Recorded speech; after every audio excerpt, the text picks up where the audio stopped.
আজকে আমি চলে এসেছি ইলিশ মাছ রান্না করব। তো ইলিশ মাছ রান্না করব বলে দেখুন ইলিশ মাছগুলোকে কাটিয়ে খুব সুন্দর করে নিয়ে এসেছে। ইলিশ মাছগুলো আছেও সুন্দর, খুব সুন্দর ইলিশ মাছগুলো, হাতে ধরলেই বোঝা যাচ্ছে যে মাছগুলো কত সুন্দর। তো যাই হোক, আমি আজকে করব ইলিশ মাছের ভাপা। আর কি কি দেবো সবই তো আপনাদের দেখাবো। মাছের মধ্যে মশলা আর ডিমগুলো দেখুন খুব সুন্দর, কিন্তু ডিমগুলো খুব ভালো। তো ডিম, ইলিশ মাছের ডিম খেতে আমরা সকলেই ভালোবাসি। তো আমি ওই পেটের ভেতর থেকে বের করে নিয়েছি। বের করে নিলে ভাজাটা খুব সুন্দর হয় ওই কারণে।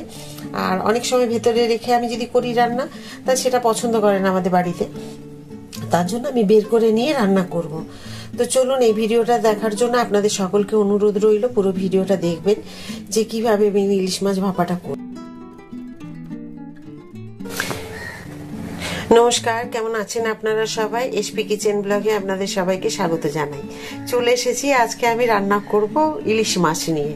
তো ইলিশ মাছের আজকে আমি করব হালকা একটুখানি ভেজে, তারপরে করব ওটাকে ভাপা ইলিশ। তো ভাপা ইলিশটা কিভাবে আমি রান্না করছি সেটা তো আপনাদের সাথে শেয়ার করবই। আগে মশলাগুলো আপনাদের সাথে আমি দেখিয়ে দিই যে আমি কি কি নিচ্ছি।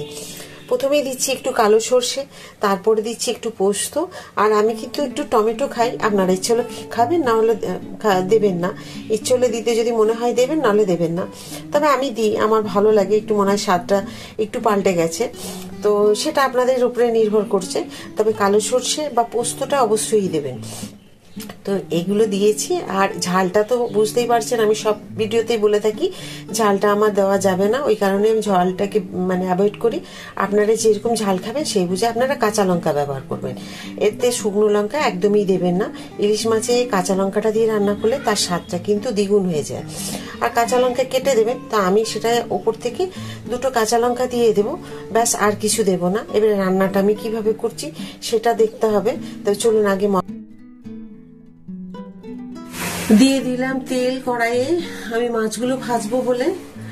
আর এখানে আমি একটু ডিমের মধ্যে নুন দিয়েছি, একটু হলুদ দেব।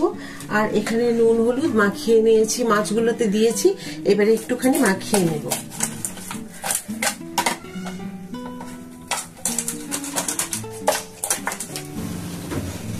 এবার তেল গরম হয়ে গেছে, মাছগুলো সব ভেজে নেব।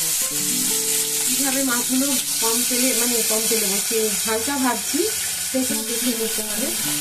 খুব যে কড়া ভাজবো তা না। আর যারা কাঁচা পছন্দ করেন, কাঁচা মাছ, তারা হয়তো কাঁচা করে রান্না করবে। কিন্তু আমাদের একটুখানি তেলে একটু উল্টা পাল্টা করে নিই, ব্যাস, আর কিছুই না। খুব যে কড়া ভাজা হবে তা নয়, হালকা একটুখানি উঠিয়ে নেব।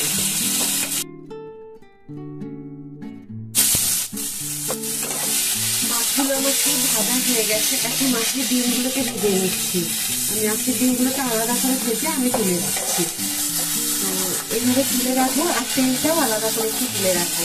এই মাছের তেল বা ডিম এইগুলো না গরম ভাতের সাথে দারুণ লাগে।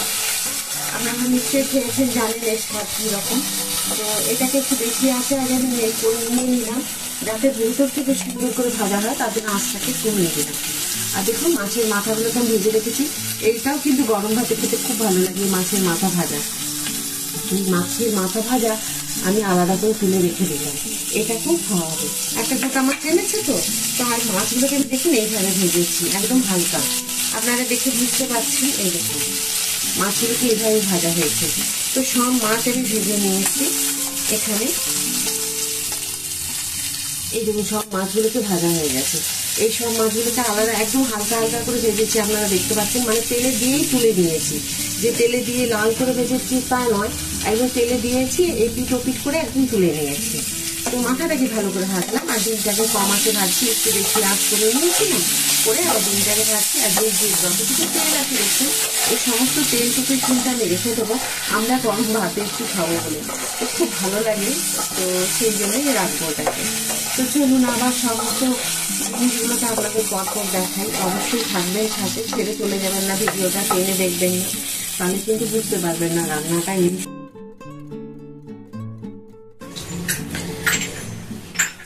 আমি একটা বড় বাটি নিয়ে নিয়েছি। এই বাটিটার মধ্যে আমি এই যে সর্ষে, টমেটো আর পোস্ত বেটেছি, কাঁচা লঙ্কাটা দিয়ে নিয়ে আপনারা দিলে দেবেন ঝালটা, বা সেগুলোকে এটার মধ্যে দিয়ে তারপরে মাছগুলোকে কিভাবে মাখিয়ে নিচ্ছি দেখুন। এটাতে আমি সব এই যে বেটে রেখেছি পোস্ত, সর্ষে আপনাদের দেখিয়েছি, আর হচ্ছে টমেটো, এটা আমি বাটির মধ্যে দিয়ে দেব।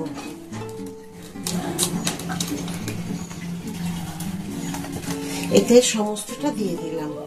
এবারে এর মধ্যে দেব একটু মিক্সি ধোয়া জল।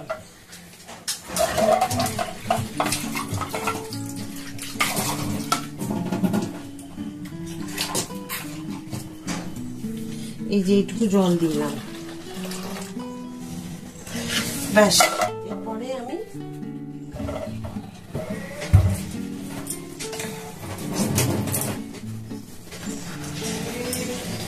এর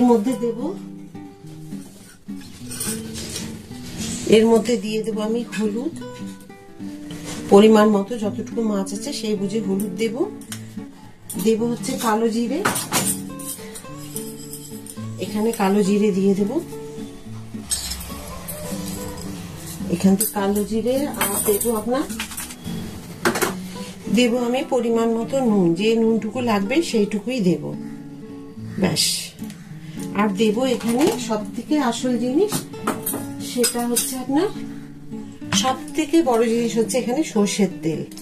এই যে সর্ষের তেলটা দিলাম, দিয়ে একটা চামচ দিয়ে এইভাবে ঘেটে নেব আগে। এইভাবে কিন্তু ঘেটে নিতে হবে আগে।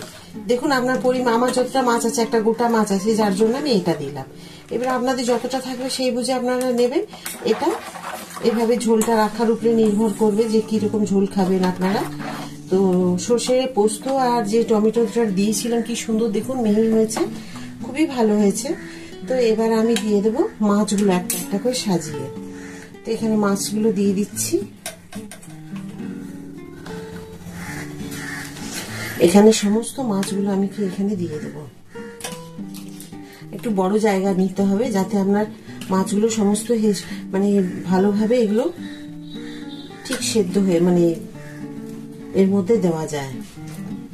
এটা যখন ফুটবে বাকি মাছগুলো কিন্তু এই যে তেলটুকু আছে এর মধ্যে দিয়ে দেব, ব্যাস। এইভাবে দিলাম।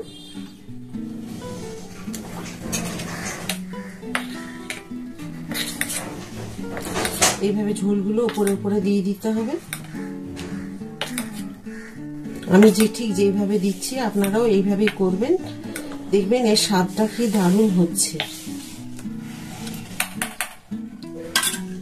তো আপনারা দেখে নিলেন বাটিটা আমি কিভাবে রেডি করলাম। এখানে আমি দিয়ে দিয়েছি গরম জল, দেখুন গরম জল ফুটে গেছে। একটু গ্যাসটা কমানো ছিল, বাড়িয়ে দিই। এই দেখুন গরম জল ফুটে গেছে। এখানে আমি এবারে কি করব দেখুন, এই স্ট্যান্ড একটা বসিয়ে দেবেন দেখুন।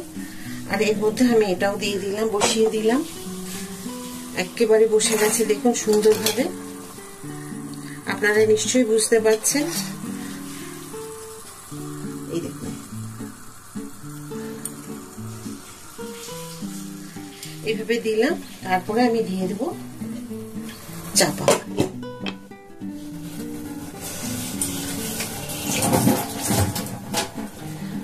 আর দেব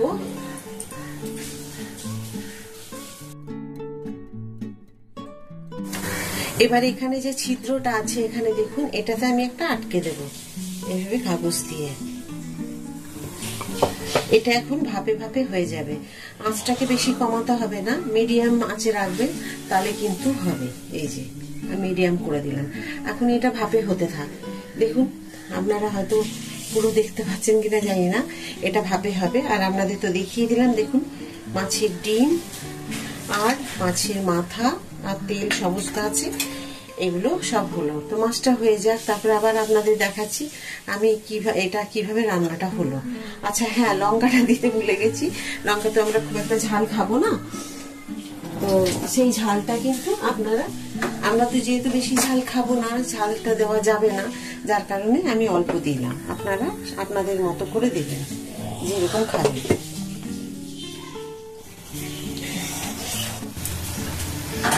মাছটা এবার আমি একবার দেখে নিই কিরকম হয়েছে। দেখুন খুব সুন্দরভাবে হয়ে গেছে সেদ্ধ। আর এবার আমি কি করবো দেখুন, একবার আবার একটুখানি উপর থেকে একটু তেল দিয়ে দেবো, সর্ষের তেল, ব্যাস। এবারে বুঝতেই পারছেন কিরকম হয়েছে, আপনাদের দেখিয়ে দিই। এই দেখুন খুব সুন্দর হয়েছে মাছগুলো, দারুণ সুন্দর ভাপা হয়ে গেছে। এই দেখুন, এই দেখুন খুব সুন্দর হয়েছে, মানে এত সুন্দর গন্ধ ছাড়ছে না, কি বলবো। চলুন এবারে আমার এটা রান্না হয়ে গেছে, আপনাদের দেখিয়ে দিই কিরকম হলো, সেটা দেখিয়ে দিলাম। গ্যাসটা অফ করে দিই। ব্যাস, ইলিশ মাছের এই রান্নাটা আমি যে করেছি আজকে, হয়তো অনেকেই করেন এইভাবে, আবার অনেকে অন্যভাবে করেন। তো আমার এইভাবে রান্নাটা আপনাদের কেমন লাগলো অবশ্যই কিন্তু আমাকে কমেন্ট করে জানাবেন।